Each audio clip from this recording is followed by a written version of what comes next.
Praise the Lord. Purihin po ang Panginoon mga kapatid.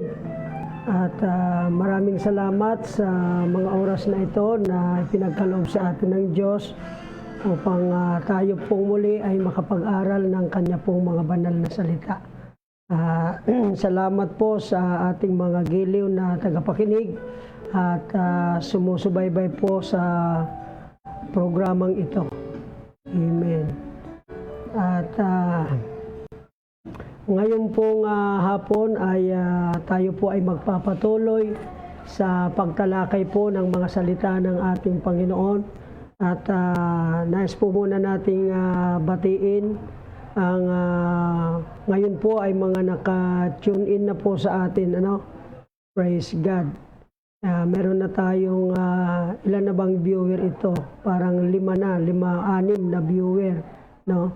Nanonood at kasabay po natin sa pag-aaral ng mga salita ng ating Panginoon. So magandang hapon po sa inyo at kumusta po kayong lahat diyan? Nawa po ay nasa mabuting kalusugan tayo at ligtas sa anumang kapahamakan at nandyan po ang pag-iingat sa atin ng ating Panginoon.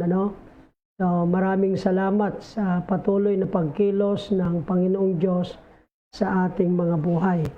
Amen. So tayo po muna ay dumulog sa panalangin sa ating Panginoon sa pagpapasimula po ng ating pag-aaral ng mga salita po ng ating Panginoong Diyos. Praise the name of the Lord. Marami pong salamat, dakilang Panginoon, sa mga oras na ito. At muli po kaming lumalapit, O Diyos, sa iyong banal na harapan. Hinihiling po namin ang iyong patuloy na pagkilos. I-bless mong muli kami, Panginoon. Patuloy kang kumilos at magbukas ng aming kaisipan at pangunawa. Panginoon, bigyan mo kami ng wisdom, knowledge, and understanding sa iyong mga salita upang ito po ay maunawaan namin at maging pagpapala po sa bawat isa sa amin. Panginoon, i-bless niyo po lahat ng nakikinig at nanonood sa programang ito ng New Life United Pentecostal Church. Marami pong salamat at pagpalain mo ang lahat, Panginoon, sa pangalan ng Panginoong Jesucristo. Amen and amen. Praise the Lord. Alright. Meron po palang sa natin, dyan po dito sa programa natin, yung aking pamangkin po si Romel ay ginawan po ng YouTube account, yung meron po tayong YouTube account, mga kapatid, at yung gusto pong ma-review yung mga nakaraang turo natin ay puntahan nyo lang po yan, i-click nyo po yung link, yung YouTube channel link na makikita po ninyo dyan sa Facebook account natin, at yung mga gusto pong manood at gustong i-share, pwede po ninyong puntahan yan, nandyan po yung mga turo natin, kasi yung iba po ay hindi mga nakapanood pa. Yung iba, ang sabi nga nila ay pastor, natatabunan yung yung mga una ng mga turo nyo. So ginawan po ng YouTube account ng aking pamangkin, kaya meron na po kayong makikita niyan sa YouTube. Nandyan po yung link. Nandyan po yung link. I-click nyo lang po yan. Amen. At lalabas na po yan. Praise God. Pwede rin po kayong mag-subscribe, o i-like yung page natin para magiging discoverable po sa mga tao. Praise God. Sa pagka-inopen po ang YouTube ay madidiscover yung ating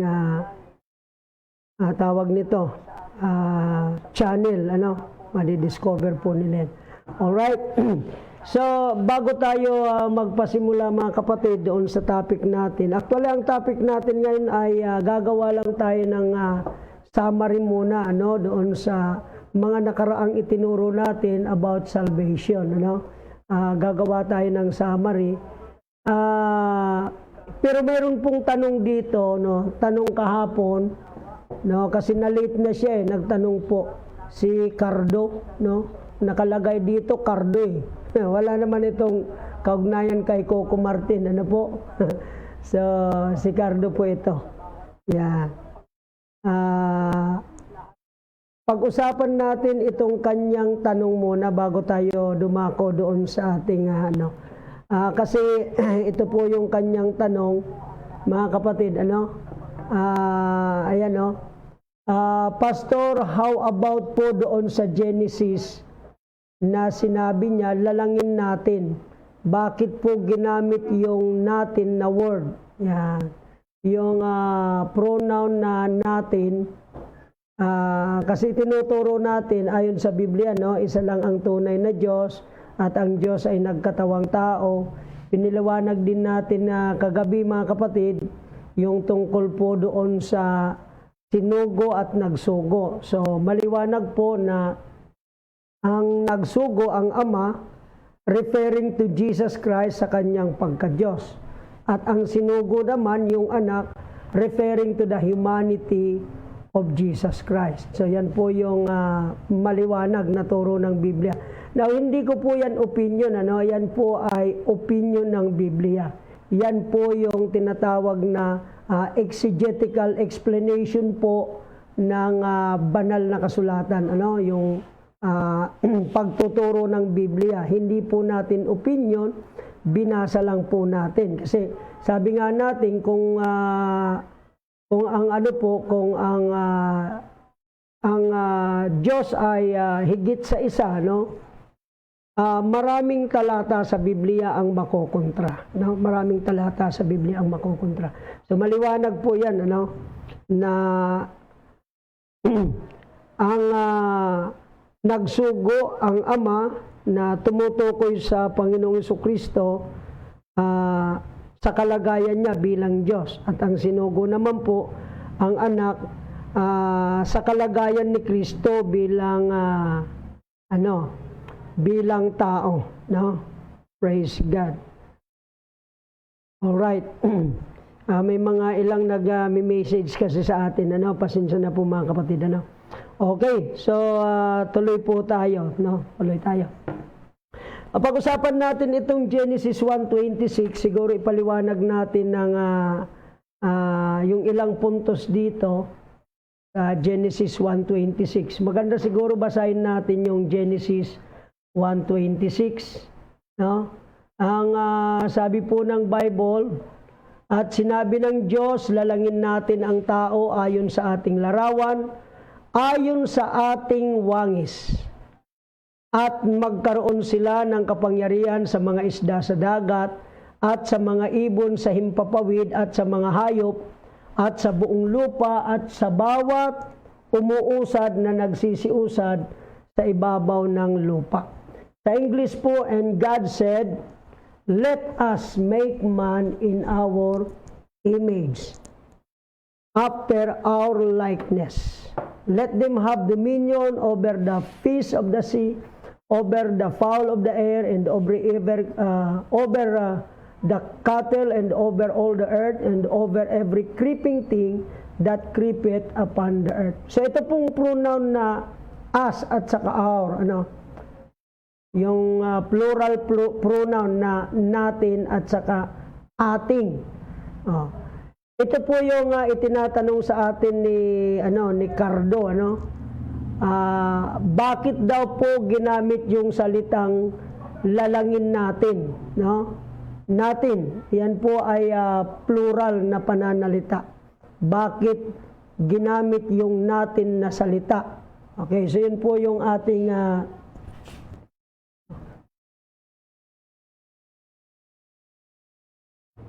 ayan. Pasensya na, may mga sa atin, good evening po, Pastor. Nag-umpisa po ba tayo sa water baptism? Kasi send ko po sa mga pamangking ko, hindi naging sunod-sunod po ang mga send ko.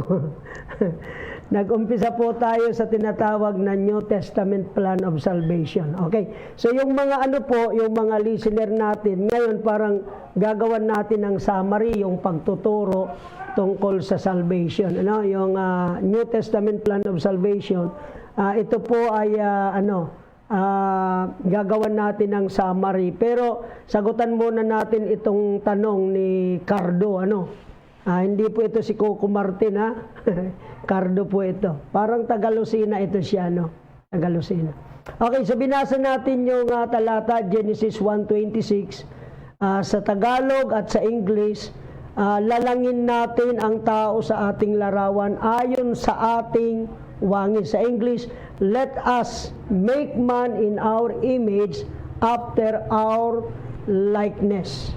So yan po mga kapatid, itong Genesis chapter 1 verse 26. Now, yan pong talatang yan ginagamit ng ibang nagtuturo na di umano yang Genesis 1:26 matibay na pruweba, no? Yan ay napakatibay anyang pruweba na ang Diyos ay higit sa isa, kumbaga Trinity, kumbaga more than one person ang pagka-Diyos. Dahil ginamit yung personal pronoun na us at saka our. Kung yung personal pronoun ang pagbabasihan natin,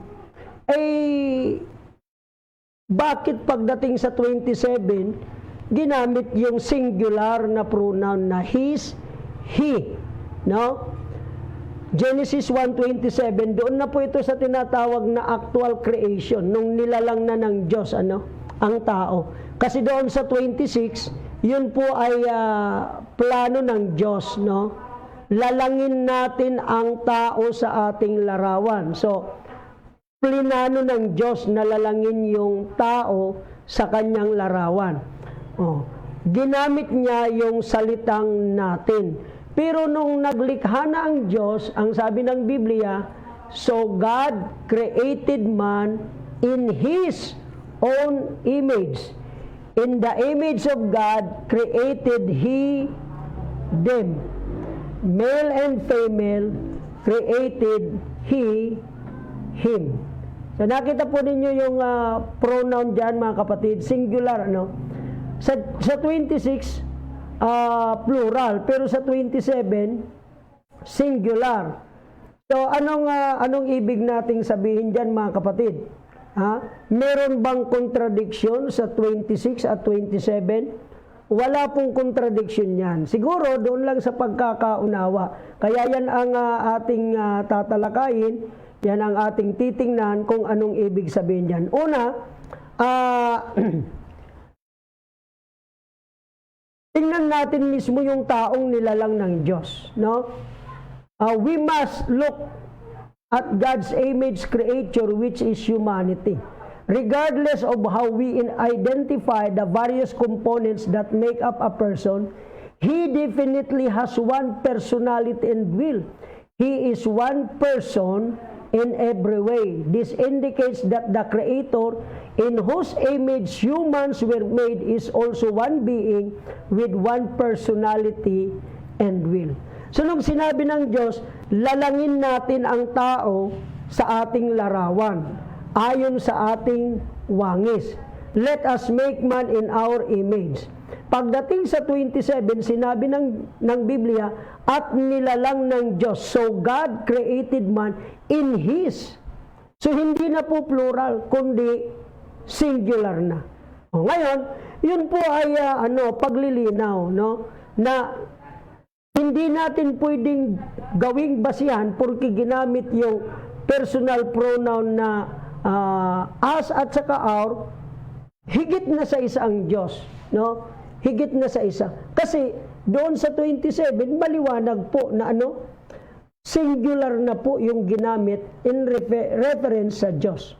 At yung tao mismo na nilalang, yung taong nilalang, si Adan, nung nilalang ng Diyos ang tao, kasi yung tao nilalang sa wangis, sa larawan ng Diyos, yung tao mismo, ilan ba yung tao nung siya po ay nilalang? Dalawa ba sila? Hindi isa lang. Si Eva galing sa tadyang ni Adan. No? Pero si Adan na siyang larawan ng Diyos, nilalang sa larawan, sa kawangis ng Diyos, si Adan po ay iisa. Now, meron kasing mga sinasabi sila na, hindi yung tao, ano yan tripartite being. Walang problema doon sa ang tao ay tripartite being. 1 Thessalonians 5:23, ito po yung components ng tao. At pakabanalin kayong lubos ng Diyos din ng kapayapaan, at ang inyong espiritu at kaluluwa at katawan ay ingatang buo na walang kapintasan sa pagparito ng ating Panginoong Jesucristo. So ang tao po is composed of spirit, soul, and body. 3 components yan. Tatlo yung bumubuo sa tao. Pero isang personality lang po siya. Isa lang na will, at isa lang din ang pangalan. O kahit tayo man, ako, meron akong katawan, meron akong kaluluwa, meron akong espiritu. Pero ako po ay iisa. Hindi nagkakaisa. Iba kasi yung yung tatlo na nagkakaisa doon sa tatlo yung bumubuo sa iyo pero iisa ka, At saka yung pangalan hindi naman nagiging tatlo. Yung bang pangalan ng aking katawan iba sa pangalan ng aking kaluluwa at espiritu? Hindi. Pag ako namatay, yung kaluluwang haharap sa Diyos, ang pangalan nun, pangalan ko pa rin. Yung espiritu na hininga mula sa Diyos, pag kinuha ng Diyos yun din ang pangalan nun, yung pangalan ko. So, tatlo ang components, I am a tripartite being, pero ang pangalan ko, iisa. Ang pagkatao ko, iisa. Yung personality ko. Maging yung aking kalooban, yung aking will, mga kapatid, iisa lang din po yan. So, hindi po tatlo, Hindi po tatlo. So, kapag ginamit kasi natin, mga kapatid, na basehan yung Genesis 1:26, dahil ginamit yung singular, plural pronoun na us and our, pruweba na yan na ang Diyos marami. Take note, mga kapatid, na dito po, ang binabanggit na dito sa Genesis 1:26 ay tungkol sa paglikha. Meaning, ang Diyos natin na manlilikha, nilikha niya yung tao. Of course, nilikha ng Diyos ang langit, nilikha ang lupa, nilikha ang lahat ng bagay. Genesis chapter 1, yung 6 days creation of God, pang 7 araw nagpahinga ang Diyos, ika-6 na araw nilalang ng Diyos ang tao. So proving na ito pong Genesis 1:26, ito po ay ang paglikha ng Diyos sa tao. Na nilalang niya ang langit, lupa, lahat ng bagay, araw, buwan, bituin, etc. At panghuli, nilalang ng Diyos ang tao. Kung itong Genesis 1:26, dahil ginamit yung pronoun, ginamit yung pronoun na natin, plural, ginamit yung pronoun na ating or our, let us make man in our image after our likeness. Dahil ginamit yung plural pronoun na us and our, does it mean na ang Diyos ay higit sa isa? Malaking problema yan. Malaking problema kapag ginamit natin na pruweba ito sa paglalang na ang Diyos ay higit sa isang persona. Bakit? Tingnan natin ang mga talata ng Biblia, mga kapatid, tungkol sa paglikha ng ating Panginoong Diyos. Tingnan natin. Isaiah 44 verse 24. Ganito ang sabi ng Panginoon ng iyong manunubos at niyang nag-anyo sa iyo mula sa bahay bata. Ako ang Panginoon na gumagawa ng lahat ng bagay, na naglaladlad na mag-isa ng langit, na naglalatag ng lupa. O kita nyo, yung Creator na gumawa ng langit, lupa, lahat ng bagay, including man, ang sabi po ng Biblia, mag-isa. Ako ang Panginoon na gumawa ng lahat ng bagay. Kaya yung Genesis chapter 1 verse 26, kung yung ang gagamitin natin para i-prove na ang Godhead ay plurality, malaking problema po yan. Matindi ang contradiction niyan sa talata ng Biblia. Sa Malakay chapter 2 verse 10, hindi baga iisang Diyos ang lumalang sa atin? Wala baga tayong lahat na isang Ama? Hindi baga isang Diyos ang lumalang sa atin? So kita nyo po, ang Biblia nagtuturo na ang Creator isa lang. O hindi po marami. O kaya kung gagamitin natin yung Genesis 1:26 to prove that God is more than one person, paano tong mga talatang ito? Yang Isaiah 44 verse 24, Malakay chapter 2 verse 10, paano yung mga talata na yan? Anong gagawin natin dyan? Magkukontrahan yung mga talata ng Biblia. So sa makatuwid mga kapatid, hindi po pruweba, no? Hindi po kumbaga sa matibay na argumento yung plural pronoun na us at our to prove that God is more than one person. Hindi po matibay na argumento yun. Na siguro itatanong ninyo, Pastor, kung hindi yan pruweba na ang Diyos ay higit sa isa, ano ang paliwanag nyo sa Genesis 1:26? Actually, ang Genesis 1:26, meron pong limang paliwanag. Kumbaga, 5 harmonizing explanation ng Genesis 1:26. Pero hindi ko po tatalakayin lahat yan. Masyadong mahaba yan, no? Mangangailangan tayo ng mahigit 1 oras para talakayin yan. Pero ibigay ko lang siguro yung summary, mga kapatid. Yung 5 harmonizing explanation of Genesis 1:26. Pero lahat ng ito, hindi po ito sumasang-ayon, no? Itong 5 paliwanag na ito, hindi ito sumasang-ayon na ang Diyos ay higit sa isang persona. Ano yung pinakapopular na paliwanag po dyan, no? Ang mga Hudyo at maraming Kristiyano, ang Genesis 1:26, ito po ay ipinapaliwanag nila in reference to angels. Sa 1 Kings chapter 22 verse 19 to 22, one time ang Diyos po ay kinausap ang mga angels, para bagang kumbaga pinapaalam niya, kung ano yung kanyang gagawin. Parang courtesy lang, parang courtesy lang na ang Diyos ay merong gagawin. At maging sa Job chapter 38 verse 4 hanggang 7, naipakita ko po yung talata, mga kapatid, yan, kopyahin nyo na lang po. Job chapter 38 verse 4 to 7, maliwanag po dyan, mga kapatid, na ang mga anghel ay present nung ang Diyos po ay maglikha. Okay.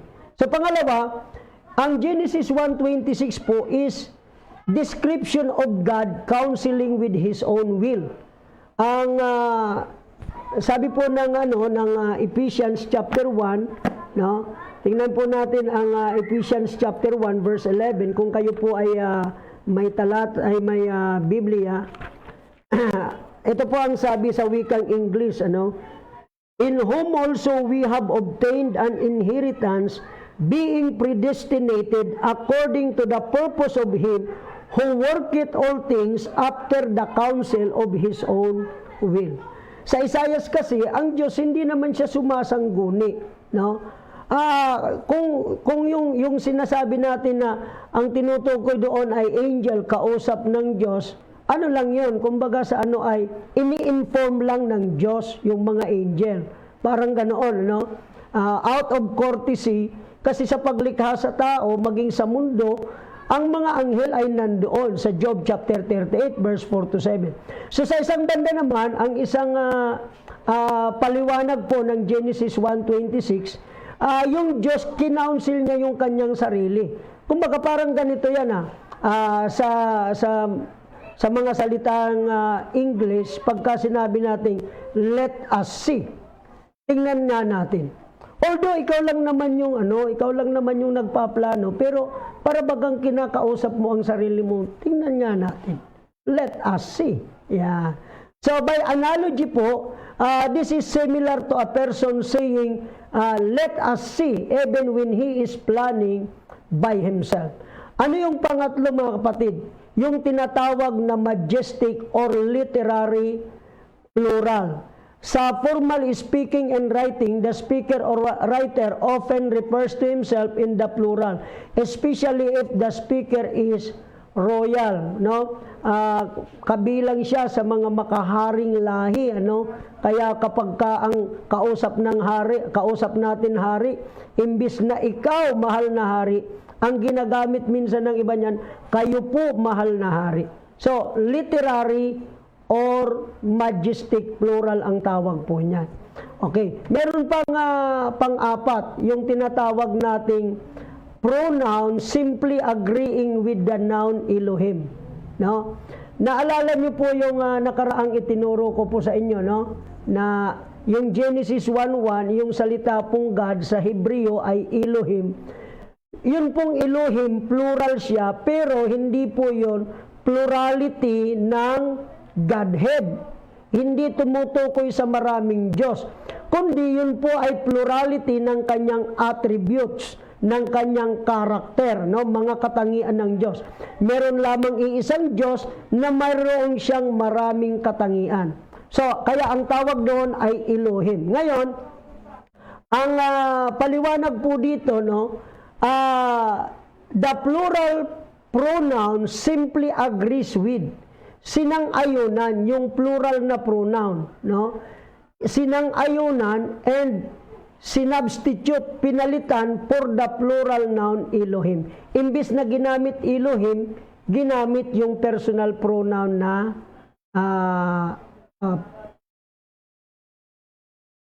yung as, ano? So, ginamit. And then, panglima po, yung tinatawag na prophetic reference to the future manifestation of the Son of God. Actually, ako po, ito yung aking, stand pagdating dyan sa Genesis 1:26, na nung naglikha ang Diyos,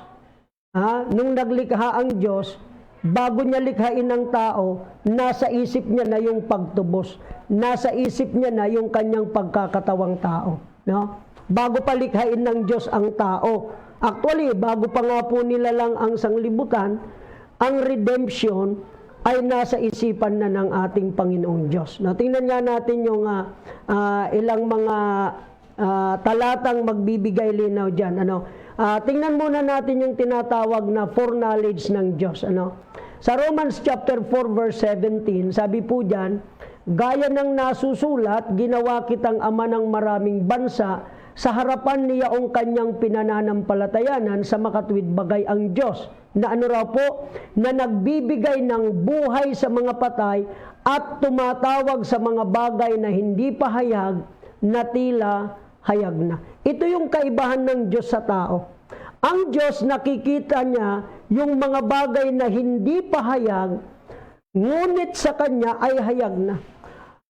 Sa Diyos walang hindi siya bound ng time, hindi siya limitado ng time, Ang isang araw nga sa Diyos, 1,000 taon sa atin, ha?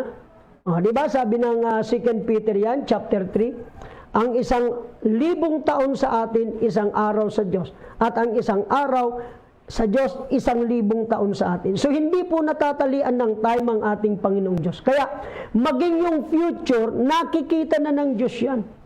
Siya po yung tumatawag ng mga bagay na hindi pa hayag, na tila hayag na. Ano pa po ang sabi ng Isaiah chapter 46 verse 9? Inyong alalahanin ang mga dating bagay ng una, sapagkat ako'y Diyos at walang ibaliban sa akin. Ako'y Diyos at walang gaya ko, na nagpapahayag ng wakas mula sa pasimula. Sa English po, itong nagpapahayag ng wakas mula sa simula, sa English, declaring the end from the beginning. At mula ng mga unang panahon, ng mga bagay na hindi pa nangyayari na nagsasabi, ang payo ko ay mananayo at gagawin ko ang aking buong kaligayahan. So itong dalawang talata pong ito, mga kapatid ko, itong Romans 4:17 at Isaiah chapter 46 verse 9 to 10, ipinakikita at pinatutunayan dito na yung Diyos natin ay meron siyang tinatawag na foreknowledge.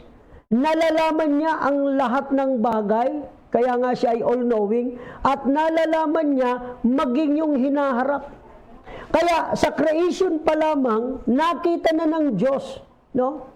Yung taong kanyang lilikhain, yung taong kanyang lalalangin, sa foreknowledge of God, nakita niya na ito po'y magkakasala.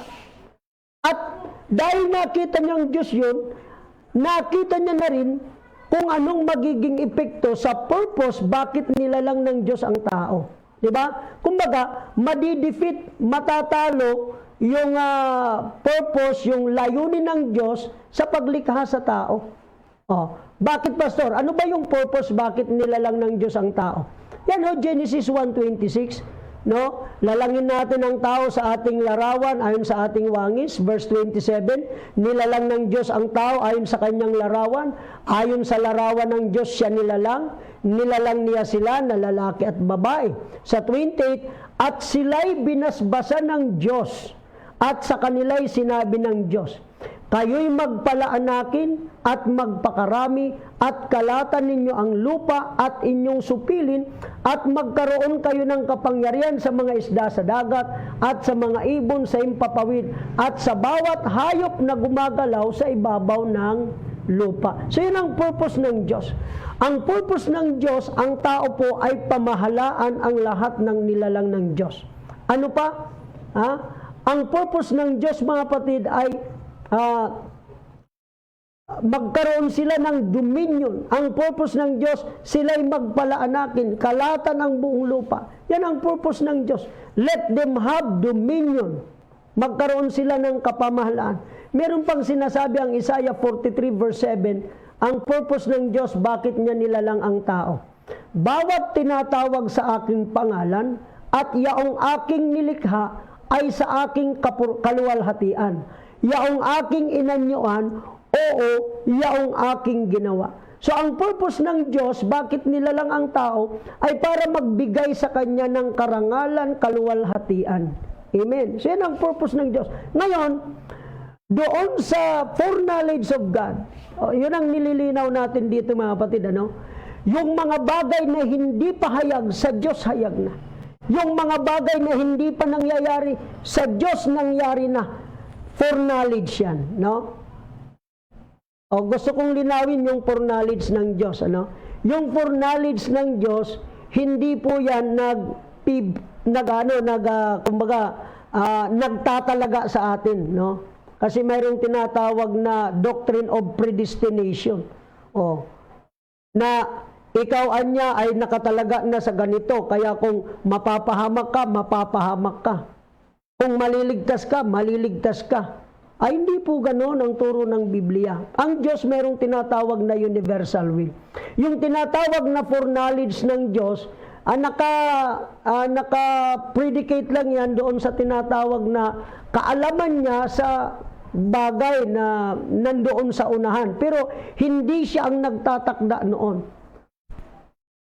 O baka malito kayo, no? Doon sa foreknowledge saka predestination. Bigyan kayo ng idea tungkol sa foreknowledge at saka pag sinabi kasing predestination, parang itinalaga ka na. Yan ka na talaga, yan ka na. O, wala nang magbabago. Medyo malaking usapin yan, ano? Pero bigyan ko lang kayo ng idea. Parang ganito lang yan, ano? Foreknowledge versus predestination. Foreknowledge versus predestination. Halimbawa, na andoon ka sa mataas na bundok. No, nandun ka sa bundok. Mayroong kalsadang kurbada doon sa bundok, ano. Ngayon, mayroong dalawang sasakyan. Nakita mo yung dalawang sasakyan, parehong tumatakbo. Yung isa dito sa kabila, yung isa dito sa kabila. Eh dahil kurbada po yun, sabi nga nila, sharp curve. Matulis na liko, no? Sharp curve. Likong-liko, ano? So, blind curve, kumbaga. Hindi nagkakakitaan. Hindi mo nakikita yung kasalubong mo.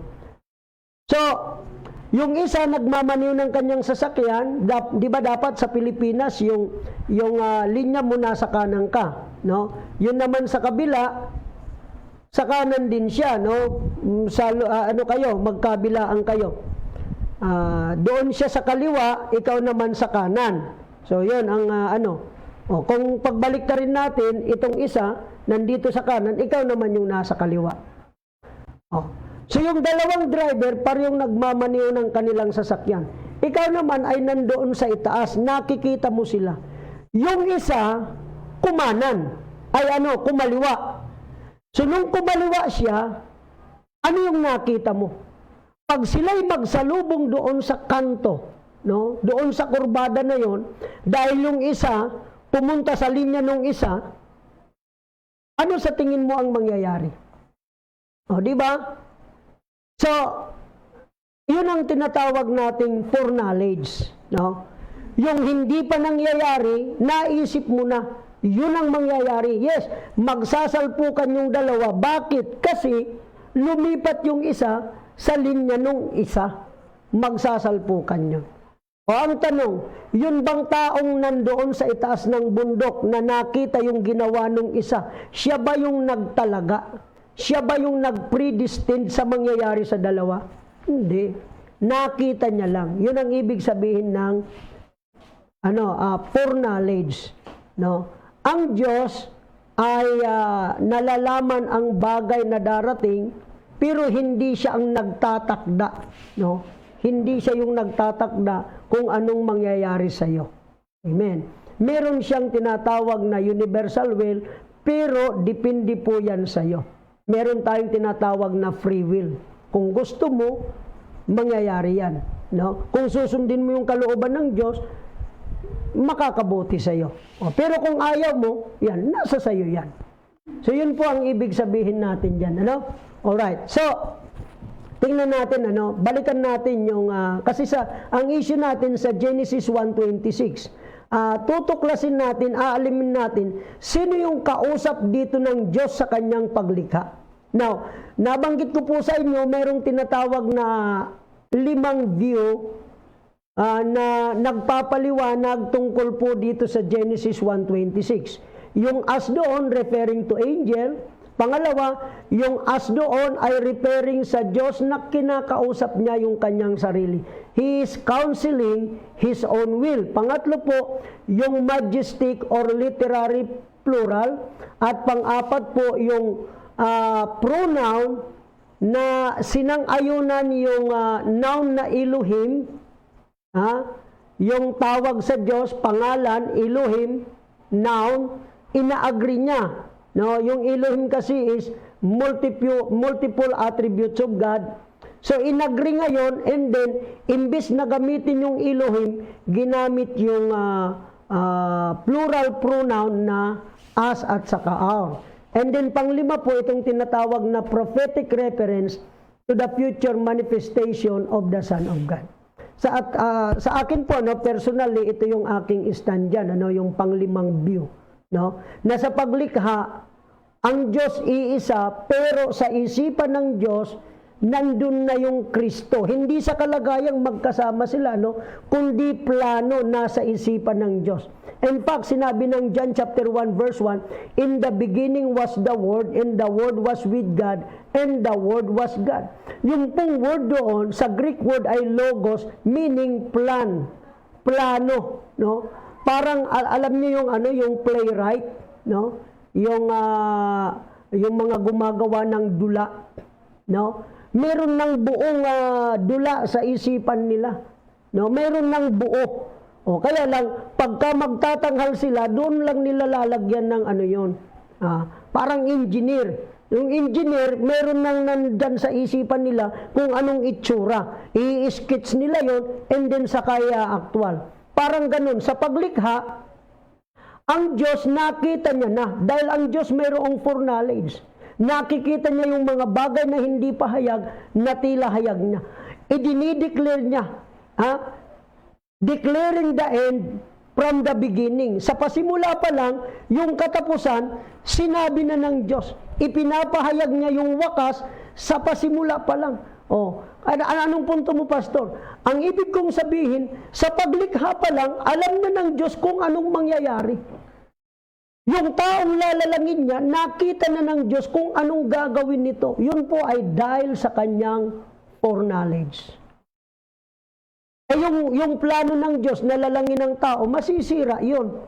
yung purpose niya, bakit lalangin ng tao, masisira dahil nakita ng Diyos ang magiging kasalanan ng tao. Therefore, alam naman ng Diyos yun na pag ang tao nagkasala, mapupunta yan sa impyerno. Meron ng foreknowledge ang Diyos. O kung ikaw ang Diyos, lalalangin mo pa ang tao? Ikaw ba, Diyos ka? Yung tao, nilalang mo, ginamitan mo pa ng lakas, di ba? Sa paglikha, lahat sinabi lang ng Diyos. Magkaroon ng langit, nagkaroon ng langit, magkaroon ng lupa, magkaroon ng isda, magkaroon ng mga ibon, magkaroon ng mga hayop. Lahat yung sinabi lang. Pero ang tao, nung nilalang, kumuha siya ng alikabok. Pinurmahan na tao, sa kanya nilalang. Ganun yung paglikha ng Diyos sa tao. Kaso, nakita ng Diyos sa kanyang isipan na yung taong kanyang lilikhain, mahuhulog ito sa pagkakasala. Ito po, gusto kong makita ninyo ang kabutihan at kabaitan ng Diyos sa tao na kanyang nilalang. Kasi po, bago pa maglikha ang Diyos, bago pa likhain ng Diyos ang tao, yung tao magkakaproblema, yung tao magkakasala, bago pa magkasala, bago pa magkaproblema ang tao, may solusyon na ang Diyos. Ano yung solusyon ng Diyos? Yung kanyang pagkakatawang tao na nasa kanyang isipan. Kaya nga plano Logos, plan. Ayan po mga kapatid. Tingnan natin yung ilang mga dito. Ayan. Alam ng Diyos na yung tao, pag ito'y nagkasala, mapapahamak. Man will suffer the penalty for sin. Romans 6:23, ang kabayaran ng kasalanan ay kamatayan. Psalms 9:17, ang masama mauuwi sa Sheol, pupunta sa impyerno. Alam ng Diyos yan kung anong mangyayari dyan. Dahil nga sa ang Diyos, merong tinatawag na foreknowledge. Alam ng Diyos na kapag ang taong nilikha niya nagkasala, ito yung pupuntahan niya. Amen. So, kaya ano ang ginawa ng Diyos? Bago pa po likhain ng tao, meron na pong solusyon na ginawa ang ating Panginoong Diyos. So, the incarnation existed from the beginning in the mind of God. John chapter 1 verse 1, in the beginning was the Word, and the Word was with God, and the Word was God. Sa Greek word po, ang salita ay logos, na ayon sa Griegong kagamitan, ito po ay nangangahulugang ang kapahayagan o plano kung paano itong umiiral sa isipan ng nagpapahayag. Tulad halimbawa sa dula na nasa isipan ng manunulat ng dulang itatanghal o yung playwright mga kapatid. O maaaring isang kaisipang binitawan, inihayag sa physical katulad sa isang dula na ginaganap sa entablado. So anong sabi ng John chapter 1 verse 1? Ang salita, sa 1:1, ang salita ay logos. In the beginning was the Word. So ang Greek word ng salita ay logos. Ito po ay nasa isipan na ng Diyos mula pa sa pasimula ng panahon. Kaya tingnan niyo po mga kapatid, ito po ang naging solusyon ng Diyos, Already in the mind of God, yung solusyon sa kasalanan ng tao. 1 Peter chapter 1 verse 18. Ito po yung punto na aking sinasabi. Na inyong nalalamang kayo'y tinubos, hindi ng mga bagay na nangasisira, ng pilak o ginto mula sa inyong walang kabuluhang paraan ng pamumuhay na ipinamana sa inyo ng inyong mga magulang, kundi ng mahalagang dugo ni Kristo, gaya ng sa korderong walang kapintasan at walang dungis. Sa makatwid bagay ang dugo ni Kristo na nakilala nga ng una bago itinatag ang sanglibutan, ngunit inihayag sa mga huling panahon dahil sa inyo. Ang ipinantubos daw sa atin ng Diyos ay ang dugo ni Kristo na ano raw? Nakilala nga ng una bago itinatag ang sanglibutan. So bago po itinatag ang sanglibutan, bago itinatag ang sanglibutan, meron ng Kristo na nakilala. Meron ng Kristo na nakilala. Ano sa wikang English yan, mga kapatid? Tingnan nga natin kung anong nakasulat sa 1 Peter. Foreordained before the foundation of the world, chapter 1, verse 20. Ang sabi dyan, who verily was foreordained before the foundation of the world. Bago pa itinatag ang sanglibutan, bago pa ginawa ng Diyos ang sanglibutan, meron na pong dugo ng kordero. Kaya, bago pa po lalangin ng tao, kasi sa Genesis chapter 1 verse 26, buo na yung sanglibutan eh. Buo na yung mundo eh. O, di ba? Buo na eh. Ha? Buo na yung sistema. Buo na yung sanglibutan. No? Buo na. Kailan nila lang ang tao? Ika-6 na araw. O anong sabi ng Biblia? Yung Kristo po, nakilala bago. Oh. Sa Genesis 1:26, hindi pa sinasabi yung Genesis 1:26, mga kapatid, yung Kristo nasa isipan na ng Diyos. Nasa plano na ng Diyos, nakita niya na yung kanyang sarili na siya'y magkakatawang tao. O, kaya ito ang matindi sa Diyos eh. Wala pa tayo, hindi pa nagkakasala ang tao, may solusyon na agad ang Diyos. Ganun kabuti ang Diyos. Tapos may mga nagsasabi, kasalanan ano niya ng Diyos lahat yan eh. Bakit? Siya yung may likha sa tao, siya may likha kay Satanas. Oh. Bakit kasi naglagay pa ng puno doon? Yun pala, magkakasala ang tao doon. Ay, hindi natin pwedeng sisihin ang Diyos. Kasi bago pa po magkasala ang tao, may solusyon na ang Diyos. Kaya lang ang tao masyadong lumalayo sa Diyos. O ano pa? Tingnan natin. Kailan ba ipinako si Kristo? Kailan ba nabuhos ang dugo ni Kristo? Kailan ba nahandog si Kristo? Tingnan niyo po Apokalipsis 13:8. Ang lahat ng nangananahan sa lupa ay magsisisamba sa Kanya, na ang kani-kanyang pangalan ay hindi nasusulat sa aklat ng buhay ng kordero na pinatay buhat ng itatag ang sanglibutan. So kailan daw po pinatay ang kordero? Buhat ng itatag ang sanglibutan.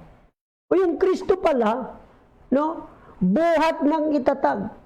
Bago nila lang ang sanglibutan, nandun na siya, no? Nakilala na siya, foreordained na siya before the foundation of the world. Nung itinatag ang sanglibutan, yung Kristo namatay na. No? Yung kordero pinatay buhat ng itatag ang sanglibutan. So yan po yung tinatawag na solusyon ng Diyos sa kasalanan ng tao. Saan yan? Nasa isipan. Nasa plano ng Diyos. Oh. Amen. Nasa isipan na ng Diyos, yan. So kaya, ang tanong natin, sino ngayon yung kausap ng Diyos sa Genesis 1:26? Sino ngayon yung as na tinutukoy? Ang as po na tinutukoy doon ay yung Kristo na nasa kanyang isipan. Meaning, ang kanyang planong pagkakatawang tao bilang pantubos sa kasalanan ng sanglibutan. So yun po yung, let us make man in our image. Para bagang ganito yan eh. Yung Diyos, nagplano. Nakita niya na yung kanyang gagawing tao, lalalangin na tao, magkakasala. Sa plano, sa isipan ng Diyos, yung tao na yun na magkakasala, mapupunta sa impyerno. So anong solusyon niya?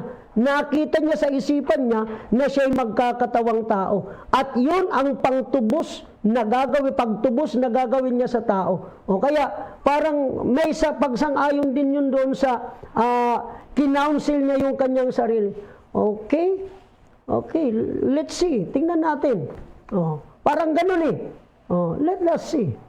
So ang kausap niya doon, hindi ibang Diyos na kasama niya, katabi. Kasi kung mayroon siyang katabing Diyos dyan, ay dalawang Diyos na yan. So ano ang tinutukoy natin doon? Yung future manifestation of God in human flesh. No? Yung future arrival of the Son of God, yung pagkakatawang tao ng Diyos na nasa isipan niya na. Plano, kaya yung salitang logos sa Greek, ibig sabihin niyan plano, no? Kaisipan, thought, na nagkaroon ng katawan, no? Nung si Kristo po ay nahayag sa laman. Okay? Now, meron tayong isang doon, may titingnan tayo doon, para dagdagan natin yung punto, mga kapatid. Ganito. Di ba ang sabi ng Biblia, let us make man in our image. Our image. Ano? Ang Diyos ba may image? Di ba ang Diyos Espiritu? Paano magkaroon siya ng image? Yung image po na binabanggit dyan, hindi lang po yung tinatawag na spiritual characteristic of God. Hindi lang yung pangloob na pagsasalarawan sa Diyos, kundi sa Hebrew yung salita pong image dyan, sa Hebrew ay chelem. Na ang ibig sabihin yung likeness, ibig sabihin yung itsura, ibig sabihin yung anyo, physically. Mayroong anyo. Now, tingnan natin mga kapatid, At nilalang ng Diyos ang tao sa kanyang sariling larawan. Verse 7, at nilalang ng Panginoong Diyos ang tao sa labok ng lupa, at hiningahan ang kanyang mga butas ng ilong ng hininga ng buhay, at ang tao ay naging kaluluwang may buhay. So nilalang ng Diyos ang tao sa kanyang sariling larawan. Yung salita pong larawan dyan ng Diyos ay chelem, na ang ibig sabihin ay image, likeness, or resemblance. Parang kagaya ng sinabi ng Biblia, nung si Eva po ay magkaroon ng anak na lalaki, ito po ay kawangis ni Adan. Ibig sabihin, kaitsura, kaanyo. Okay. So ngayon, kung ang tao doon sa plano ng Diyos, sinabi, let us make man in our image, paano nagkaroon ng image yung Diyos na Espiritu? Diba? Ang Diyos Espiritu, John 4:24. At walang taong makakakita sa Espiritu na mabubuhay. Sa Diyos, wala. Walang anyo, walang itsura. Kaya maging nung magbigay ang Diyos ng 10 Commandments sa Israel, inuulit niya, pinapaalalahanan niya, wala kayong nakitang anyo, wala kayong nakitang itsura nung ako'y magsalita sa inyo. O paano ngayon lalalangin ng Diyos ang tao sa kanyang sariling larawan o sa larawan ng Diyos? Let us make man in our image. So ang tanong natin, who is the image of God? Na yung image na yun, doon ipapattern yung tao na kanyang lalalangin. Di ba sabi ng Biblia? Let us make man in our image after our likeness. Anong itsura ng tao ang lilitaw? Di ba? Anong itsura? Ano ang itsura ng Diyos na doon po ipapattern yung tao? Samantalang ang Diyos ay Espiritu. So nakukuha niyo yung punto ko, mga kapatid. Kasi po kaya sinabi ng Diyos, let us make man in our image, merong image na nasa isipan ng Diyos. Sa plano ng Diyos, merong image. Amen. At kung inyo pong mamarapatin, nais ko pong sabihin sa inyo na ang image na nasa isipan ng Diyos ay yung Kristo na kung saan doon ipinattern si Adan. Tama ba? Sino nauna? Si Adan o si Kristo? Sino nauna na lumitaw? Di ba ang nauna si Adan? Pero mayroong sinasabi ang Biblia na itong si Adan, ipinattern nito kay Kristo. Titingnan natin yung mga talata, mga kapatid. Tingnan natin. Romans chapter 5, verse 14. Ito po ang sabi sa atin ng Biblia. Bagamat ang kamatayan ay naghari mula kay Adam hanggang kay Moises, kahit doon sa hindi nangagkasala man, nang tulad sa pagsalangsang ni Adam, na siyang anyo niyaong darating. Si Adan po ay anyo niyaong darating. Di ba nauna si Adan na lumitaw kasi siya yung nilalang ng Diyos sa Genesis chapter 1. Verse 27. So God created man, meaning si Adan, nilalang ng Diyos si Adan. So si Adan ang nauna. Pero ang sabi ng Romans 5:14, si Adan daw po ay anyo niyaong darating. He is the image of Him who is to come. Kaya si Kristo yung pattern Dahil bago pa si Adan, ang Kristo po nasa isipan na ng Diyos, nasa plano na ng Diyos. Alam ng Diyos yung tao magkakasala, mapupunta sa impyerno, kailangan ng manunubos, kailangan ng tagapagligtas. Alam ng Diyos lahat ay magkakasala. So sino ang dapat na tumubos? Wala namang ibang Diyos doon. Wala siyang ibang Diyos na kasama. So sa isipan ng Diyos, kaya ang Diyos ito yung tama. Ito yung tama na ang Diyos advance mag-isip. Masyadong advance mag-isip ang Diyos. Bakit? Hindi pa nagkakasala ang tao, hindi pa nililikha ang tao, alam na ng Diyos yung mangyayari at alam na rin ng Diyos ang solusyon. Ang Diyos hindi siya nasyak, hindi siya nabigla, nagkasala ang tao. Hindi ganun. Bago palalangin ng Diyos ang tao, alam niya na kung anong mangyayari, kaya bago magkaproblema, bago magkasala, may solusyon na agad na ginawa ang Diyos. Nandoon na sa kanyang isipan, nasa plano niya na. Kaya yung image ng Kristo, nasa isipan na ng Diyos. At doon na po ipinattern yung tao. Kaya si Adan po, ang itsura niya, kawangis ng Kristo. No? Tingnan mo 1 Corinthians 15:47. The first man is of the earth, earthy. Ang unang tao ay tagalupa. The second man, kaya ang tawag kay Kristo second man, is what? The Lord from heaven. So maliwanag po yan mga kapatid. Kaya si Adan po, nung sinabi ng Diyos, let us make man in our image, ang image na tinutukoy ng Diyos doon ay yung Kristo po na nasa kanyang isipan. Kaya tingnan niyo po kung ano ang pahayag ng Biblia. Sino si Kristo? Si Kristo ang larawan ng Diyos na hindi nakikita. 2 Corinthians chapter 4 verse 4, si Kristo na siyang larawan ng Diyos. Verse 15, siya ang larawan ng Diyos na di nakikita, ang panganay sa lahat ng mga nilalang. Ang ibig sabihin ng panganay sa lahat ng nilalang? Ang ibig sabihin po, bago nilalang ang lahat ng bagay, siya yung nauna sa isipan ng Diyos. Amen. Kaya kumbaga sa mga kapatid, ganito yan Yung mga nangyayari sa atin, sa Diyos, nakita na ito ng Diyos kung anong mangyayari. Katulad dyan sa isang architect, na dinrawing niya na kung anong magiging itsura ng bahay. And then, pagkatapos may drawing na ilagay na yung blueprint, saka po nag-umpisa. Yeah. Of course, hindi inaalis yung tinatawag na freedom to choose. Because man is a free will moral agent. Hindi po inaalis yun. Kaya, yung nakita ng Diyos, actually, desisyon din ng tao yun. Hindi yung desisyon ng Diyos. Nakita lang ng Diyos. Ang maganda lang sa Diyos ay, bago pa nagawa ng tao yun, may solusyon na ang Panginoon. Amen. So, sino ang kausap ng Diyos doon?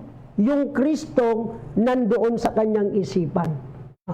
Hindi Kristong katabi niya. Magkatabi. Ay, paano niya, Pastor, yung doon sa kawikaan? Ito po kasi yung mga talata, sasagutin ko na ba yung tanong na ito? Kasi may mga nagtatanong,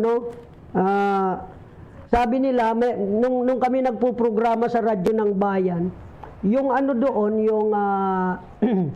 yung security guard doon, tinatanong kami, yun pala, membro siya ng dating daan, o siguro nakikinig sa dating daan. Sabi niya, Pastor, sa Biblia, yung Diyos, yung Ama at saka si Kristo, magkasama yan. Sabi ko, saan nakasulat yan? Kawikaan daw po, Kawikaan 8:22, yan daw po ang pruweba na yung Ama at saka yung Diyos, ay yung Kristo at saka yung Diyos magkasama.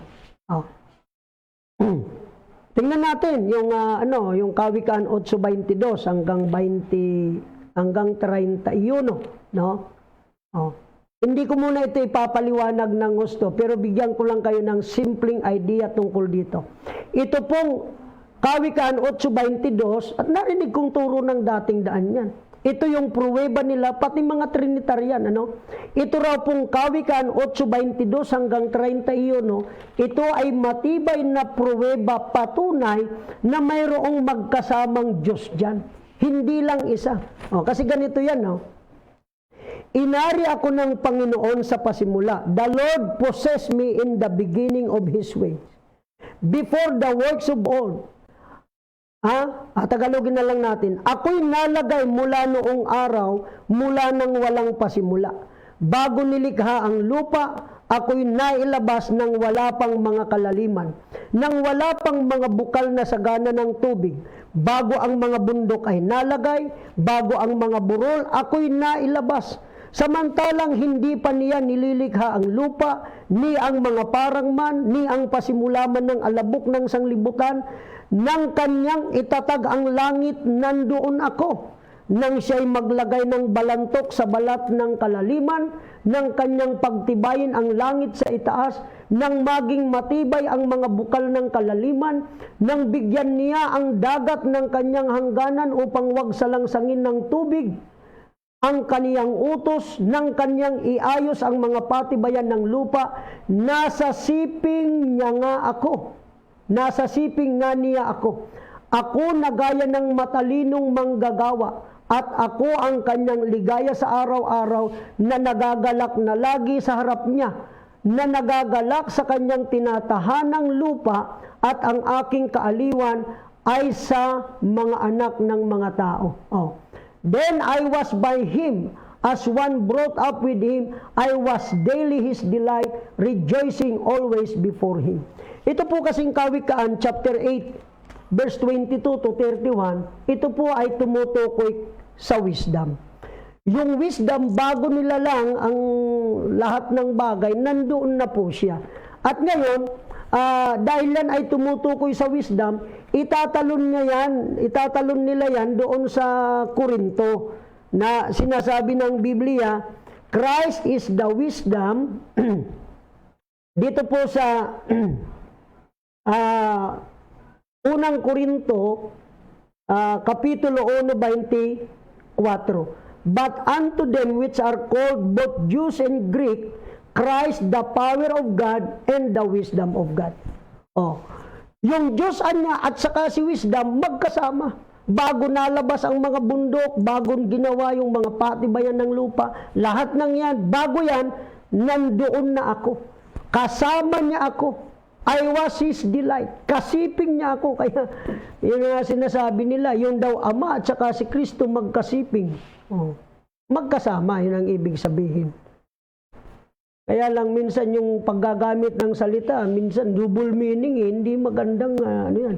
Pero ganun pa man, yun ang sinasabi nila. Yung daw Ama at saka si Kristo, si wisdom, magkasama. Magkasama daw yung dalawa. Kaya dalawaan niya yan. Paano kung sabihin ko na yung wisdom dyan sa Kawikaan, hindi yan si Kristo? I-prove ko na yung wisdom sa Kawikaan 8, hindi yan si Kristo. Paano mo ipoprove, Pastor, na hindi yan si Kristo? Babasahin ko. Hindi yan si Kristo. Yan, basahin natin. Kawikaan 8. Kawikaan 8. Talatang 1. Babasahin ko po sa English para i-prove ko sa inyo na hindi yan si Kristo. No? Kawikaan chapter 8, verse 1 sa wikang English. Ganito po ang sinasabi tungkol sa wisdom. That not wisdom cry, and understanding put forth her voice. Ano yung pronoun na ginamit? Masculine o feminine? Panglalaki o pambabae? Dagdagan natin sa chapter 1, referring kay wisdom. Chapter 9, verse 1. Wisdom hath builded her house. She hath hewn out her 7 pillars. Ano ang ginamit na pronoun kay wisdom? Her at saka she. Si Kristo ba yan? Hindi yan si Kristo. Babae ba si Kristo? Lalaki po si Kristo. Tinuli 8 araw. Si Kristo lalaki. Ba't nyo gagawin si wisdom doon? So yung wisdom doon sa chapter 8, walang connection yan kay Kristo bilang wisdom and power of God. Ang Diyos may wisdom, yes. Dahil ang Diyos, hindi natin maarok ang kanyang karunungan. Pero Diyos, por Diyos, por Santo, sabi nga nila. Dahil nabanggit yung wisdom, referring to Jesus Christ na. Mga kapatid, chapter 9, verse 1, si wisdom, ang ginamit na pronoun ay she at saka her. So, hindi po si wisdom, yung wisdom dyan sa Kawikaan chapter 8, hindi yan si Kristo, mga kapatid. Saka na natin ipaliwanag ng medyo malalim-lalim. Pero hindi po yan si Kristo. Nakabasa lang ng wisdom, si Kristo na. Hindi yan. Sa mga kaibigan natin sa dating daan, pati sa mga Trinitarian, huwag niyo hong gamitin ang Kawikaan 8:22 hanggang 31, proving na may dalawang Diyos na magkasama dyan. Wala hong dalawang Diyos na magkasama. Porque ginamit yung wisdom, ikukunik nyo doon sa Korinto, Christ is the wisdom in the power of God. Therefore, si wisdom doon sa Kawikaan, si Kristo. Patunayan nyo na babae si Kristo. Kaya nyo bang patunayan? Anong sabi ng Mateo? Mateo 1:21 hanggang 23. Yung ipapanganak ni Maria, isang lalaki. Isaiah 7:14. Yung dalaga, manganganak ng isang lalaki. Di ba? Si Kristo lalaki, hindi babae. So, hindi po si Kristo yung wisdom na tinutukoy sa Kawikaan 8. So, yun po ang paliwanag natin. Alright? So, asan na tayo? Ito po, maliwanag, si Kristo po ang larawan ng Diyos. At si Adan po nilalang sa wangis, sa itsura ni Kristo. Dahil si Kristo po ang larawan ng Diyos na hindi nakikita. Amen? Okay. So, everybody say, praise the Lord. Amen. Haba nung paliwanag natin. Genesis 1:26 lang. Pero ito po ang klarado, yung Genesis 1:26, hindi yan talatang magpapatunay na ang Diyos is more than one person, kumbaga. Ang Kawikaan 8:22 hanggang 31, hindi rin yan pruweba na mayroong Diyos Ama at Diyos Anak na magkasama. Hindi po yan pruweba. No? So maliwanag po yan. Okay? So tingnan muna natin yung mga natin. Tingnan muna natin yung mga viewers natin. Saan na ba ito? Sige na ba?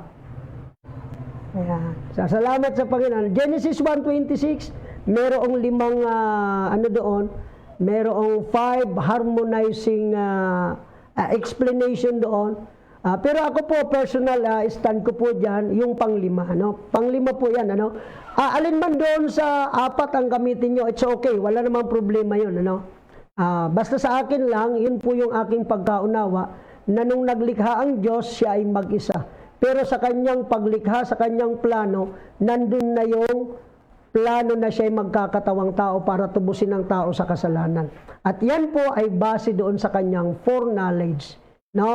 Call it those things which are not as though they were, and declaring the end from the beginning. Ganoon. Kumbaga, nakita ng Diyos, lalalangin niya yung tao, nakita niya na agad na ito yung mangyayari, ito yung hindi magandang mangyayari, nagbigay agad siya ng solusyon. Yun po yung nasa kanyang isipan. Yun yung plano. Kaya, ang Son of God o yung tinatawag nating pagkakatawang tao ng Diyos, sa pasimula pa lang, nandoon na sa isipan ng Diyos. Kaya, in the beginning was the Word. Yung word doon sa Greek word ay logos, meaning yung thought, yung plan, nung nag-iisip, nung Diyos, yung kanyang kaisipan.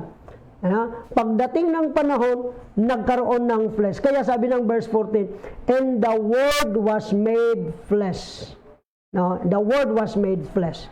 So yun po yung sa aking personal na pananaw o stand po dyan sa talata na yan. Praise the Lord. So, tingnan natin yung ating mga viewer, yung ating mga listener. Brother Marvin Romero, good evening po, Pastor. God bless po and to your family. Jen Estera Hanyulan, isang mapagpalang gabi po. Pastor Rani, God bless po. Sister Ann, good evening po, Pastor. God bless po. Okay. Si Mark Anthony Dispianulan, no? Kasama rin po natin dito. Nancy De Los Santos, good evening po Pastor. Nag-umpisa po ba tayo sa water baptism? Kasi send ko po sa mga pamangking ko, hindi naging sunod-sunod po yung mga nasend ko. Nag-umpisa tayo doon sa tinatawag na New Testament Plan of Salvation. Ano? Yung mga anyway, yung mga pagtuturo po, maumpisan nyo man yan o hindi, ay minsan independent yung bawat turo. Kaya okay lang po na panoorin nyo po yun. Meron na tayong yung aking pamangkin, yung mga itinuro ko po dito sa Facebook Live, ito po ay ginawaan niya ng YouTube account, mga kapatid. Ginawa niya po ng YouTube account. So, meron pong link dyan sa aking Facebook. I-click nyo lang po yon, makikita nyo na po yun doon, pwede po kayong mag-subscribe. Di ko alam kung anong dyan. Basta, pwede kayong mag-subscribe para updated po kayo, may mga turo tayong gagawin dito na magtatagal lang ng 15 to 20 minutes. Halimbawa, mayroon tayong isang talata na ipapaliwanag, ganun lang, then i-upload na po nung aking pamangkin. Para yung ilang mga talata sa Biblia na minsan parang ang hirap ipaliwanag, din natin na-encounter, so yun po ay ituturo natin sa maiksi at concise and clear na paliwanag sa tulong at biyaya ng ating Panginoon. Hey, Brother Michael, Raceles, dyan sa Davao. Magandang gabi po sa lahat. Praise God.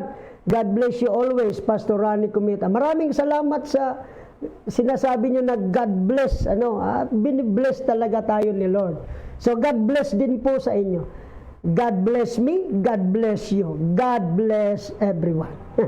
Praise God. Renchi Flores, thank you po. Si Ate Agnes Aboy, magandang gabi po Pastor Rane, God bless po. Ayan, sa Tondo Church po, meron din pong live. Medyo nagkakasabay lang kasi kami minsan dahil nga sila po regular, alas 7 po yung kanilang pagtuturo. Ako po nag-uumpisa ako alas 6 na. Sobrang init po kasi dito sa amin ngayon. Kaya alas 6 na po ako nagtuturo. So minsan inaabot tayo ng mahigit 1 oras dahil merong mga ganito, tanungan at kumustahan. Siyempre, maganda naman po yung nagkukumustahan po tayo, Praise God. Alright, si Mark Anthony Dispianulan, magandang gabi po, Pastor. Yan, asawa po ito ni Sister Jen, Praise God. Si Brother Balong, gandang gabi po, Pastor. Amen po. Sister Imelda Coneta sa Taiwan, God blessed evening to all. Yan. Si Brother Apostol, nag-thumbs up rin sa atin, si Brother Angelo. Praise God. Sister Ella Bensons, good evening po Pastor at sa lahat ng kapatiran. God bless us all. Isa lang Diyos lumalang. Amen. Gandang gabi po Pastor. God bless you po Sister Cecilia Enriquez. Sinya Enriquez Oira, gandang gabi po Pastor Rani. God bless po. Itong tatlong ito, magkakapatid ito, Sister Ella, Sister Cecil, Sister Sinya, mga regular listener po natin. Amen. Si Pastor Piping Belmonte, ang magitin nating pastor dyan sa may Santa Elena. God bless you, Pastor, at sa iyong asawa, Sister Beauty, at sa mga anak po ninyo, pagpalain po kayo ng ating Panginoon. Joseph Cielo, good evening po, Pastor, and God bless po sa lahat. Yan. Praise the Lord, Pastor, at may solution ang Panginoon sa lahat ng problema. Yes. Kung may problema tayo ngayon, may mas matinding problema noon sa creation pa lang, sinolusyonan na yan ng Diyos. So kaya yung problema natin kinakarap ngayon, magtiwala po tayo sa Panginoon, may solusyon po ang Diyos. Pastor Dennis Ibuniti, dyan po sa Canada. Thanks, Pastor, nakilala namin ang Panginoong Hesus na nag-iisang Diyos. Kaya naandito kami na laging sumasamba sa nag-iisang Diyos sa pangalan ni Jesus Christ. Amen. God bless us all believing in one God. Yan. Sister Sen. Ano to? Huwag ka magtanong ganyan. Please erase mo yan. About Bible lang tanong mo.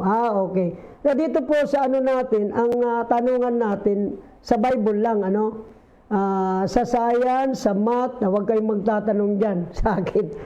Nasabi ko, hindi ko na masasagot yan. Okay. Amen. God is great and powerful. To God be all the glory in Jesus' name. God bless po, Pastor. Beloved Sister Christy, watching Mangas family, God bless po, Pastor. Amen. Pastor John Pino, ang ating kaibigan sa Midsalip, ano ba yun? Sambuanga del Sur ba yun, si Pastor? Pastor John Pino, God bless you po, Pastor. Pagpalain po tayo ng Panginoon. Amen. See you sa next General Conference. Lockdown tayo eh. Okay? Eric Kalay, praise God po, Pastor Rani, and to God be all the glory po sa lahat ng nanonood ng Bible study po. Brother Lito Lan, thanks po, Pastor. Ito si Brother Lito, sino ito? Ito yata yung ano natin, yung kagabi, ano sa atin, na nag-friend request natin. Saan to si Brother, sa Palawan? Yan, sa Palawan po yata ito, no? Praise God. Alright, so marami ang nanonood sa atin, marami ang nakikinig sa programa natin, no? Alright, so tuloy natin, no? Tuloy natin.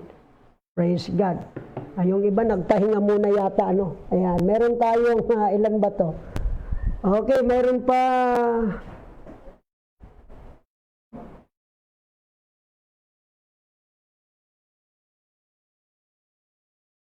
Okay, si Pastor Joel Lim. And then, Jay Sarina Cristobal. Ayan. Si Ninang Glo, Hipólito, kasama rin po natin. So, God bless sa ating mga, yung mga kapamilya at kapuso natin, dyan sa UPC Tondo. Alright. So, ituloy natin at itong gagawin natin is, na lang to. Parang summary ng salvation. Praise God. Dahil nakuha na po natin yung ibang oras para doon sa Summary of Bible doctrine about salvation, mga kapatid. Ito po, una, ang Biblia ay nagtuturo ng paraan ng kaligtasan. Maliwanag po yan. Ang kukuhanan natin ng katuruan tungkol sa salvation ay ang Bible po. Mula sa pagkasanggol ay iyong nalalaman ang mga banal na kasulatan na makapagpapadunong sa iyo sa ikaliligtas sa pamamagitan ng pananampalataya kay Kristo Jesus. John 5:39, ang lahat ng mga kasulatan, saliksikin ninyo ang mga kasulatan sapagkat iniisip ninyo na sa mga yaon ay mayroon kayong buhay na walang hanggan at ang mga ito ang siyang nangagpapatotoo tungkol sa akin. So linawin po natin, tayo po ay nakabase sa kung ano ang sinasabi ng Biblia, Kung ano ang sinasabi ng Biblia tungkol sa salvation, yun po ang paniniwalaan natin. Hindi yung tradition, hindi yung sinasabi sa atin, mga isinasalin sa atin na hindi po nakabase sa Biblia. Tayo po nakabase sa Biblia, So ang Biblia po ang sole authority natin pagdating sa katuruan ng pagka-Diyos at ganun din po ng kaligtasan. So ano po ang itinuturo ng Biblia? Ang Biblia ay nagtuturo na ang tao ay makasalanan. Roma 3:23. Pangalawa po, ang tao po ay na nagkasala, ang kabayaran ng kasalanan ay kamatayan. By the way, balikan ko, alam na natin ito, kasi summary nga po ng pagtuturo ng Biblia tungkol sa kaligtasan. Ito po yung kung kailan nagpasimula na ang tao nagkasala. Nilabag nila yung utos ng Diyos, Actually, walang problema doon sa pagkain ng bunga dahil ang bunga kailangan kainin. Kaya lang mayroong bawal, Mayroong utos ang Diyos. So ang doon, ang dahilan ng pagkakasali nila ay nilabag nila ang utos ng Diyos. Kaya ang paglabag, ito po ay kasalanan. Pagsalangsang yan eh. Ang kasalanan ay pagsalangsang sa kautusan. Kaya yung paglabag nila, yung pagsalangsang sa ipinag-uutos ng Diyos, yun po yung umpisa ng pagkakasala ng tao. So ang kasalanan ng tao, ang kabayaran po nito ay kamatayan. Romans 6:23. At ang kamatayang tinutukoy po sa Romans 6:23, hindi lamang po physical, kasi dalawang klase ang kamatayan. Physical death at spiritual death. Yung pong kamatayang tinutukoy sa Romans 6:23, hindi lang po yung tumutukoy sa pisikal na kamatayan, kundi spiritual na kamatayan o pagkahiwalay sa Diyos na ang kahahantungan po ay ang dagat-dagatang apoy. No? Revelation chapter 21 verse 8, ang kanilang bahagi ay sa dagat-dagatang nagniningas sa apoy at asupre na siyang ikalawang kamatayan. So ito po yung kamatayang tinutukoy sa Romans 6:23. Hindi lang physical. Yes, ang physical mararanasan ng tao. Pero mayroong kamatayan na sinabi doon, sabi nga ng Biblia, nung ang tao ay magkasala, no, sila po ay namatay. Immediately namatay po sila. No? Sabi ng Diyos, sa oras na kinain mo yan, walang pagsalang mamamatay ka. So nung kinain po nila yon, sila po ay namatay. Alin ang namatay sa kanila? Hindi po agad-agad yung physical. Ang namatay sa kanila yung spiritual nilang connection sa Diyos. Sila po ay patay spiritually. Kaya ang sabi ng Efeso 2, talatang 1 hanggang 3, kayo'y binuhay niya nang kayo'y mga patay dahil sa inyong mga kasalanan at pagsalangsang. So yung kamatayang tinutukoy doon, unang-una, spiritual na kamatayan. No? Sunod na lang yung physical. Kaya si Adan, si Eva, lahat yan nangamatay. At tayo po, subject tayo sa kamatayang physical. Pero ang mas matindi, yung spiritual na kamatayan. Kasi kapag ang tao po ay nanatili sa kanyang kalagayang spiritually patay o hiwalay sa Diyos, ito yung kanyang kahahantungan. Dagat-dagatang nagniningas sa apoy at asupre na siya pong ikalawang kamatayan. Ayaw ng Diyos na tayo po ay mapunta dyan. No? Kaya nga po mga kapatid, merong ginawa ang Panginoon. Ano po ang ginawa ng Panginoon? Siya po ay nagkatawang tao. Inihandog niya ang kanyang katawan doon sa krus ng Kalbaryo, mga kapatid. Iyan po yung tinatawag na biyaya ng Diyos, God's grace. Si Kristo po ay namatay para tubusin tayo sa ating kasalanan, para iligtas tayo sa kapahamakan. Ang tawag po niyan ay God's grace o pag-ibig ng Diyos. No? Romans 5:8, datapwat ipinagtatagubilin ng Diyos ang kanyang pag-ibig sa atin na nang tayo'y mga makasalanan pa, si Kristo ay namatay dahil sa atin. O di ba napakalaking biyaya ng Diyos yan? Pag-ibig ng Diyos yan?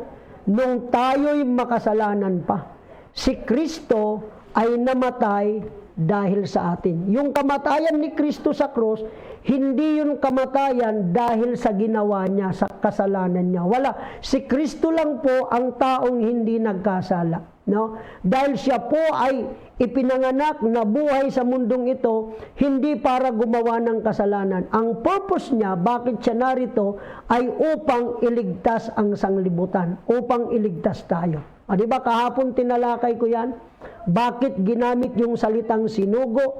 Ang salita pong sinugo, referring to Jesus Christ, hindi nangangahulugan na may dalawang Diyos na magkasama doon sa langit. Yung anak na Diyos, yung Diyos anak, sinugo ng Diyos Ama. Oh. By definition, yung doktrina ng Trinitarian, God the Father, God the Son, God the Holy Spirit, co-equal, co-eternal, co-existent. Paano naging co-equal kung yung isa sinugo? O di ba mas mataas sa kanya? Hindi po tamang doktrina yon, maling doktrina yon, So ang salitang sinugo ginamit ng Biblia to describe the purpose, yung special task or purpose bakit nagkatawang tao ang Diyos. At yun po ay para tubusin tayo sa kasalanan at iligtas sa tiyak na kapahamakan. Nangyari yan nung si Kristo po ay naparito at napako doon sa cross. Ang tawag natin dyan ay God's grace. Siya ay namatay, si Kristo ay namatay para sa iyo at para sa aking kasalanan. Ano po ang sabi ng Hebreo 2:9? Kundi nakikita natin ang ginawang mababa ng kaunti kaysa mga anghel sa makatuwid ay si Jesus na dahil sa pagbata ng kamatayan ay pinutungan ng kaluwalhatian at karangalan upang sa pamamagitan ng biyaya ng Diyos ay lasapin niya ang kamatayan dahil sa bawat tao. So yan po ang purpose ng ating Panginoong Kristo.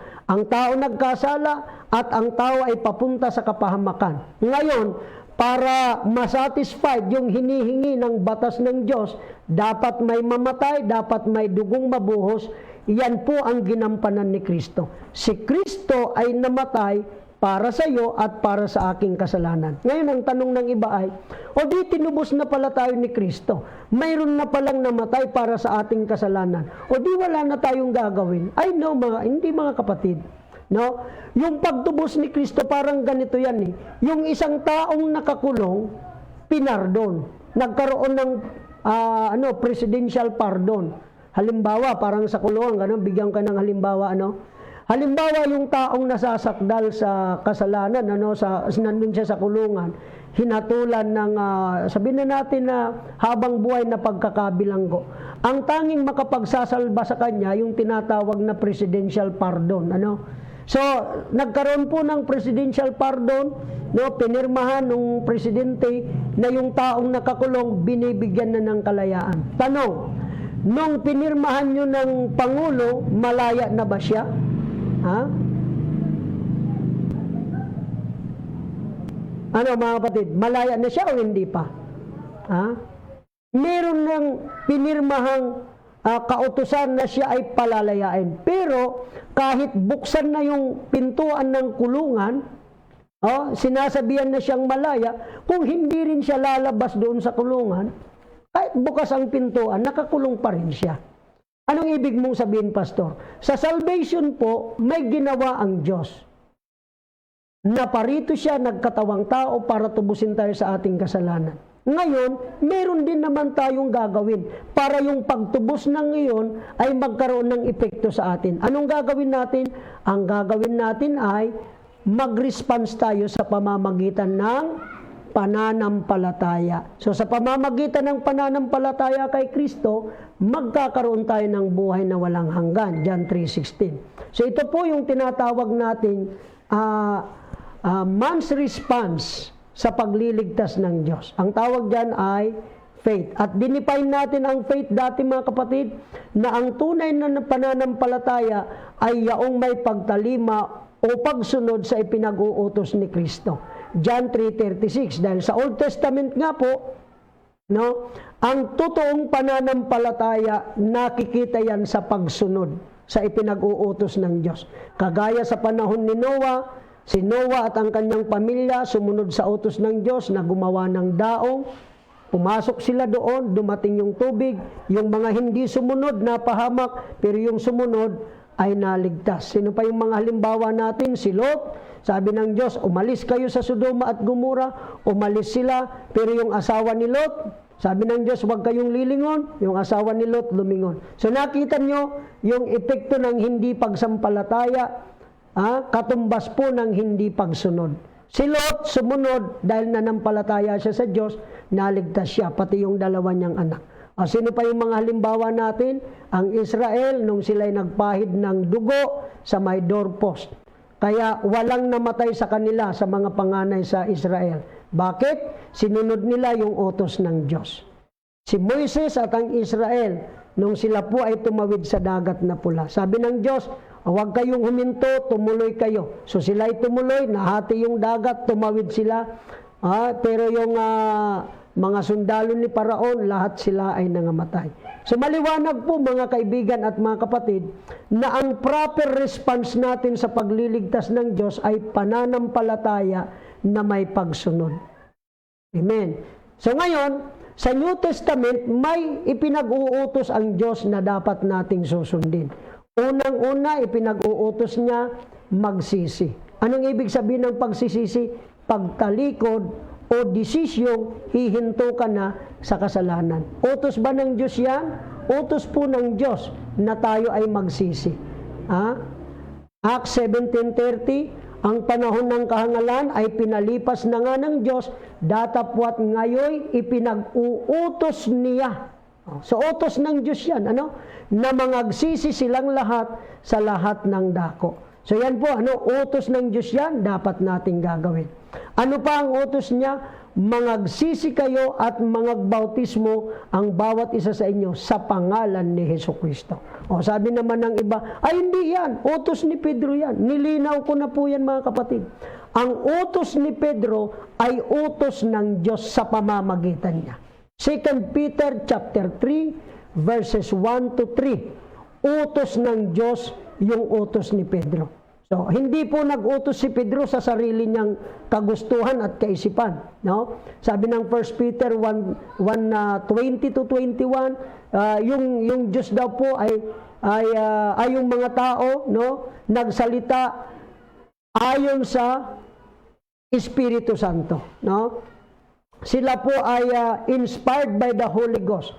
Holy men of God spake as they were moved by the Spirit of God. So yung sinasalita nila, yung sinasabi nila, kaya nga ang Biblia, sinasabi natin, ito'y salita ng Diyos. Bagamat ang nagsalita nito ay mga apostol. O paano nagsalita ang Diyos? Paano nagsalita ang Diyos? Bakit sinabi natin ang Biblia salita ng Diyos? Kasi yung Diyos nagsalita sa pamamagitan ng tao. Ang tawag niyan ay inspiration, no? God breath, no? Sa Greek word ay theopnostos. So, utos ng Diyos, tayo ay magpabautismo. Kaya kung hindi ka pa nababautismuhan, nasa iyo naman yan kung magde-decide ka. Kasi ang salvation po, hindi yan ipinagpipilitan. Ang salvation po, ito ay itinuturo at yung taong tinuruan, ini-encourage na ganapin, no? Kasi ang hirap kung ikaw ay napipilitan lang, wala sa loob mo, no? Although sinasabi ng Biblia, pilitin ninyo silang magsipasok sa kanan ng Diyos. Itong pangangaral na ito na po yung pagpupumilit, no? Pagpupumilit na maniwala kayo. Pero ang desisyon, nasa inyo pa rin po yan. Ano? Nasa inyo pa rin yan. Alright. Tingnan natin. Pang-apat po, Holy Spirit baptism. So, tinalakay ko na to, pinaliwanag ko na to, importante po ang Holy Spirit baptism. Maging si John the Baptist, ang Panginoong Jesucristo, marami pang ibang mangaral, naniniwala at itinuturo na kinakailangan tayo'y mabautismuhan sa Espiritu Santo. Okay? So, ang summary po, no? Kaya yung tao nagtatanong, what must I do to be saved? Ang summary of apostolic answer to the sinner's questions or question, what must I do to be saved? Masusumpungan po yan sa Acts 2:38. Then Peter said unto them, repent and be baptized, every one of you in the name of Jesus Christ for the remission of sins, and you shall receive the gift of the Holy Ghost. So yan po yung summary, summary ng ng turo ng Biblia tungkol sa sa salvation. Number 1, ang pinaniniwalaan natin kung ano yung nakasulat sa Biblia. No? Sunod, ang Biblia po nagtuturo na ang tao ay makasalanan dahil sa ating mga magulang, si Adan at si Eva. Ang kasalanan, ang kabayaran niyan ay kamatayan. Kamatayan saan? Doon sa impyerno. So ayaw ng Diyos na tayo ma-impyerno, kaya gumawa siya ng paraan. Gumawa siya ng solusyon. Siya po ay nagkatawang tao, ibinigay niya ang kanyang katawan, tinubos tayo sa ating kasalanan. Ngayon, ang inaantay sa atin ng Diyos, ano yung response natin? Kumbaga, nakita mo, nalaman mo, ganun ang ginawa ng Diyos. Ipinakita niya yung kanyang kabutihan. Ano yung gagawin mo? Magre-response po tayo. Amen? Kailangan tayo po ay tumugon sa kung ano yung iniuutos sa atin ng Panginoon. Dahil tinubos niya tayo, napakasimple lang naman, no, nang gagawin natin. Sundin natin kung ano ang ipinag-uutos sa atin ni Kristo para po sa ikaliligtas natin. At yan po ang pagpapakita natin ng pag-ibig natin sa Panginoong Diyos. Sabi nga po ng Biblia, if you love me, you will keep my commandments. Amen. So ngayon pong hapon mga kapatid, tayo po ay magtatapos sa ating pagtalakay ngayong gabi. Ini-encourage ko po sa mga hindi pa tumatanggap sa Panginoon sa pamagitan ng water baptism, huwag po kayong mahiya, no? Pwede po kayong tumawag sa amin, pwede po kayong mag-message sa amin. At kung saang lugar kayo, i-refer po namin kayo sa malapit na pastor dyan sa lugar ninyo. No? Yung pastor na nagbabaptize in Jesus' name. Hindi yung hindi nagbabaptize in Jesus' name. No? Ayan. So, dapat, mag-response tayo. Kasi, sayang lang yung mga pag-aaral natin kung hanggang pakinig lang tayo. Sabi nga po ng Biblia, yung nakikinig na hindi sumusunod, parang nananalamin lang yan. Pagkatapos niyang tumingin sa salamin, pagtalikod, nakakalimutan niya yung itsura niya. Kaya, balik salamin na naman siya. Di niyo ba napapansin? No? Yung tao pag alis ng bahay, manalamin. Pagdating ng bahay, manalamin. Nakakalimutan niya kung anong itsura niya. Ganyan daw po yung nakikinig sa salita ng Diyos, pero hindi ginagawa, hindi sinusunod. Okay? So bago tayo magtapos, basahin natin itong mga ilang dito. Asan na naman kailangan na naman natin dito si Wawa. Si Joshua. Hindi ko makuha-kuha So, salamat po sa lahat ng nakinig at nanood. No? Bukas, mag-aaral ulit tayo. At least, paunti-unti. Okay? So, dyan po sa aking Facebook account, meron po tayong pinost dyan na link. Pwede po niyong puntahan, pwede niyo pong i-subscribe. Para lagi po tayong updated. Okay. So, batiin natin yung mga nanood sa atin. At mga nakasama natin. Florito Bautista. Amen. Salamat sa Diyos sa kanyang solusyon. Yes. Bago pa nagkasala ang tao, may solusyon na ang Diyos.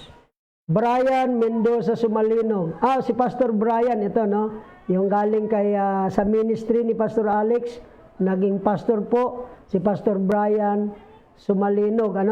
Saan to si Brian? Sa, Cavite ba ito? Si Pastor Brian. God bless po, Pastor Rane. Daniel Sinyedo. Watching you, friend. Yes, si Pastor Daniel, Bicolano po ito. Salamat, Pastor Daniel.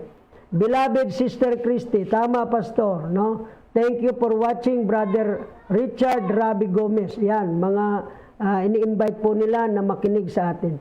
No? Cecil Enriquez. Amen, Pastor. Praise God. Ervin De La Torre. Amen po, ginawa po ng Diyos ang part niya, kaya need gawin rin ng tao ang part niya. Tama po, Amen. Ella Bensons, Acts 2:38, Amen. Hallelujah. So marami pong salamat sa lahat ng mga nakinig at nakiisa sa atin sa pag-aaral ng mga salita ng ating Panginoong Diyos. May mga pastor din po tayo na nagla-live. Pwede po kayong makinig doon. Pwede tayong mag-aral doon. Marami po tayong mga matututunan. Amen? So marami pong salamat sa lahat ng ating mga tagapakinig at tagapanood dito po sa ating programa. Pagpalain po tayong lahat ng ating Panginoon. Hindi po tayo magsasawa sa tulong at biyaya ng Diyos na magpalaganap ng salita ng Diyos. Gabi-gabi sa tulong ng ating Panginoon. Maraming salamat, dakilang Diyos, sa aming mga kaibigan, mga kapananampalataya na nakinig, nanood sa programang ito. Salamat po sa kaunawaan, sa aral na pinagkaloob mo sa amin. Salamat po, Panginoon, na hindi po nagkaroon ng kalituhan sa amin. Bagamat may mga salita sa Biblia, Panginoon, seemingly plurality, Panginoon, pero salamat sa kaunawaan at kaliwanagan na ipinagkakaloob mo sa amin. Purihin